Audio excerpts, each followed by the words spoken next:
آج پھر وہیں کھڑے ہیں جہاں کھڑے تھے. سے آئے گی وہ مہکتی چمکتی سی سحر.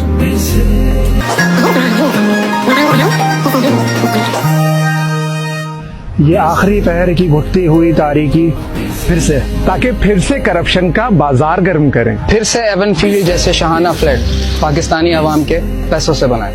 پھر سے توشہ خانہ سے BMW زیورات بلا استحقاق لے جائیں. پھر سے سیمنٹ، سریا اور بجے کے استعمال سے اپنا دھندا چمکائیں. پھر سے فیک آڈیو اور ویڈیو سے سب کو پھنسائیں. پھر سے 50 روپے کے اسٹیمپ پیپر پر علاج کروانے ملک سے بھاگ جائیں. پھر سے لندن میں رہتے ہوئے ہی اپنی سیاسی نااہلی کا علاج کروائیں. پھر سے پوری نسلیں ملکی خزانہ لوٹ کے کھائیں. پھر سے کئی بار کے بگوڑے کو ہیرو بنا کر دکھائیں. پھر سے مقصود چپڑاسی جیسوں کے اکاؤنٹس میں قوم کا مال ڈلوائیں. پھر سے کسی ڈاکٹر رضوان جیسے ایماندار افسر کا قتل کروائیں. پھر سے عرش شریف کی طرح عمران الیاس کو بھی چپ کروائیں. پھر سے مسئلہ فلسطین پر خاموشی اختیار کروائیں. پھر سے قوم کے 1100 ارب سے بکاؤ میڈیا کا مول لگائیں.